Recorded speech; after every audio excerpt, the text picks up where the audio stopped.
whether he's trying to come back or not. Okay, now tell us. Now, 7 days you were able, a little after that encounter, you were able to pick up your visa and then started preparation. If you put it all together, about how much do you think, apart from the 65,000, what did you say? There was no preparation because after I didn't get the passport, I didn't get the visa in 7 days. Okay. There was a delay. Okay. I think there are apparently of people were supposed to pick up. So mine was delayed for 3 weeks. And usually, as a typical Nigerian, I thought the enemies had come. And I became ready. As I told from my pastor, in fact, I told my pastor we were fasting and praying. Wow. And I had another pastor I was going before, and because he's used to traveling. Okay. So I had to call him like, Body, have you ever heard where they tell you 7 days and this third week? You're more like, he has not heard it before. So Wow. I became more worried.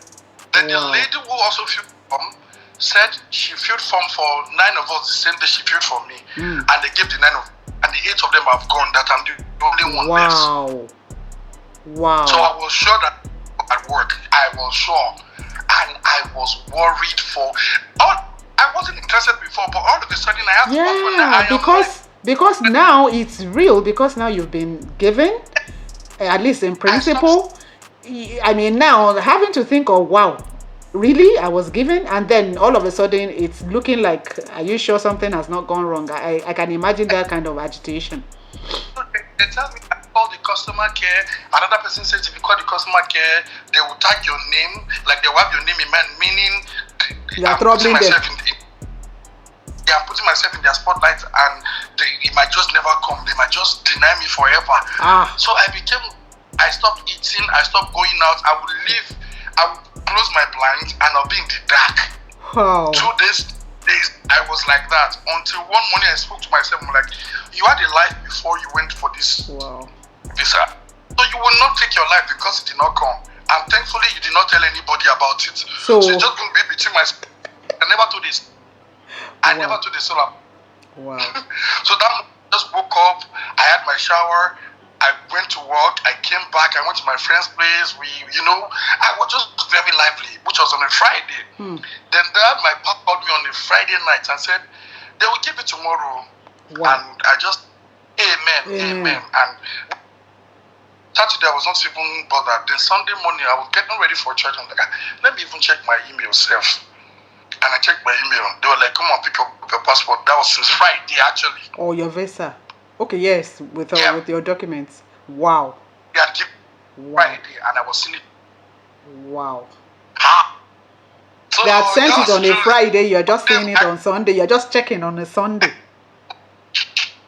So for the first time in my life, I was praying for Sunday to end.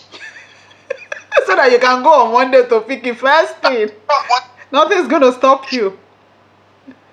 Wow. Monday morning, went there as early as possible. And I picked it up. And I'm opening it and I'm seeing 2 years. I'm like, Azazawa. Wow. I went with it in my hand. Like, I was guarding it so jealously. I went straight to Wuse Market from there to go and buy a box. That same Monday morning. No time to waste. No. Okay, let me ask you. I wanted to ask you a question, and it has to do with the financials. Give and take, how much did you think it cost you to eventually relocate? Let's add the 65,000 to how much? Okay, the 65,000 plus the 10,000, that's 75. Plus 10,000, that's. Then this was my own issue. Because of what I'd gone through in the past 3 weeks, out of that fear, I wanted to leave. In fact, if I had saw a flight that Monday, I would have left. So that they won't say they have withdrawn. Because you will now come and hear that one error Yagba now entered your room, my HD. Okay, while we're at it, may I ask you, where did you keep your document overnight? Was it under your pillow?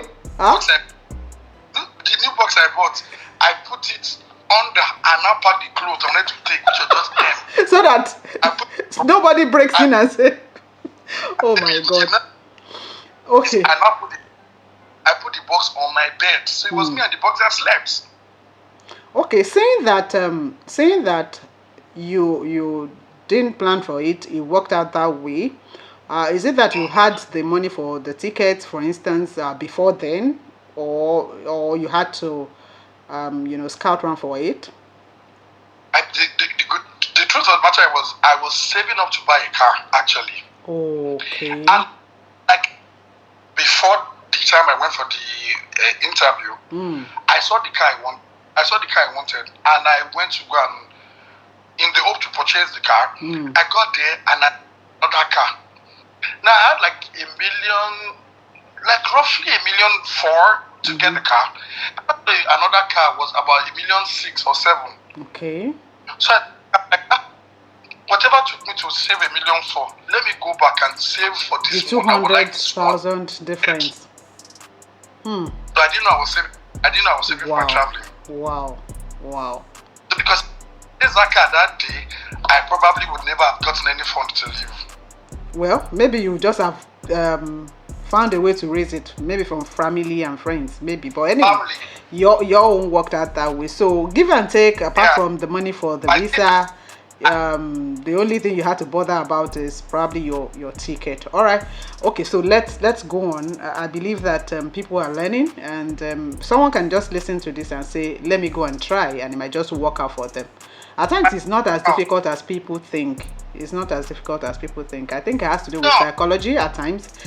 They just want to see whether you are jittery, whether you some basic things, and basically they want to see whether you have this air of, oh, once I go, I'm so desperate. Once I go, I'm not coming back. I think yes. I think that one is that one holds. Okay, so let's talk about you arriving in the US. How easy was it for you to settle down? Oh, let me even to put this in context so that people who are listening would understand. When did you leave? I know, but tell our people which year. I mean, you don't need to talk about the month or the year.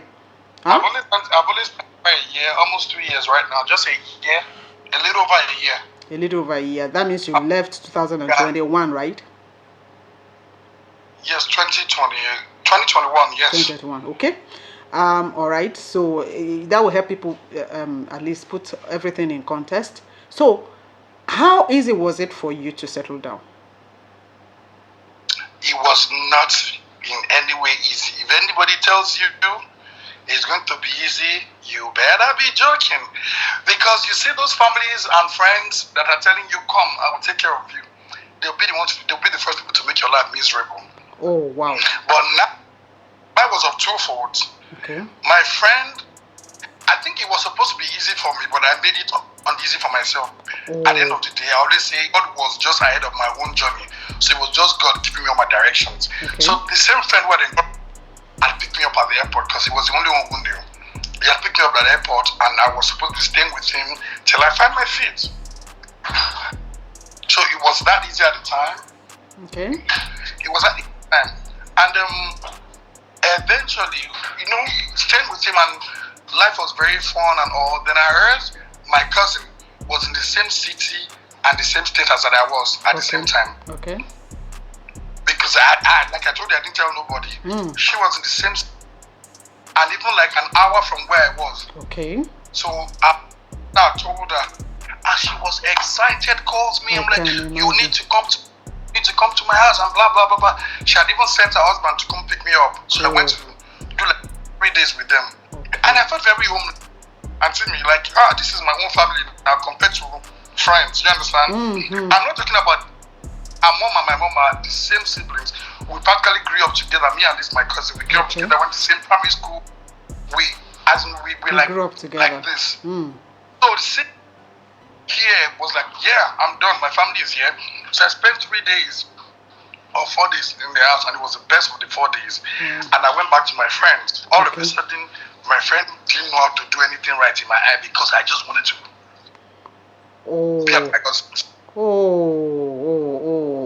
Wow. Fine. Explain your own experience. So eventually I told my friend, I'm like, let me go and stay with my cousins for some while, then I'll come back. And he was like, but you're packing all your bags. I'm like, you know me, I like to dress up and do all of those things, and that's how I went. The first 1 week was fantabulous. The next week, I shouldn't be saying this on air. Okay. You know what? For just for the sake of, let's not say it, but at least okay. I don't want to go into details, but I'm telling you, that experience was the worst experience of my life. Wow. By the end of the day, I'm telling you, it was God directing me. Okay. I think that it was bad. I spent like 2 weeks or 3 weeks at the place. It was so bad. It was the worst experience of my life. It was so bad. I was hospitalized. That bad. And from the hospital, I said I'm never going back to that house. That's my own consent. Oh wow. Did you eventually now have to go back to your friend, or you just from there started? My friend had moved out of his own house, and I moved in with his parents, which I couldn't go in. Oh, okay. So total stranger took me in. Wow. How did you meet the total stranger? How? From my cousins. They're like, like it's an area daddy to them. Like, they come around, their children come around. So it was only person I could think to call when I was in the hospital. Wow. Like, I have money in my hand, bro. I have little money in my hand, please, sir. Is there a little hotel I can use this little money to stay for the while till probably I get a job or something? And they were like, no, come to my place. Wow. Okay. And I will help you up. Okay. All right. Okay. That's a very remarkable experience, and I'm sure the lessons were there for you to learn. It was so bad. I called my brother and said, "I'm not staying again. I wasn't suffering in Nigeria. Oh, I'm coming back." You thought of actually going back to, coming back to Nigeria? This time I had already called the ticketing office, Promoferat. Wow. I'm coming back. Wow, because of that trauma. Yeah, thank you, but it was that bad. It was that bad. It was that bad. But it wasn't physical? It wasn't physical. Let's clarify that. It wasn't physical. But it was physical. By the end of the day, my story was like, oh, that's your own story from every other person. Like, yours is not so bad. Okay. So it's something you are likely to go through 99.9% of the time you are coming here. Oh, really? Even or who you think really loves you. Well, there might be one or two reasons behind that, but not exception, but reasons. But now, because it's a family matter, let's leave it. But at least it's good that you've been able to prepare people's mind that things can go awry with people that you know. So expect it. But if you are blessed enough to meet people who are very, very, accommodating all through, then count yourself blessed. All right. Okay. So let's go now. Finding jobs or finding a job. How easy was it for you?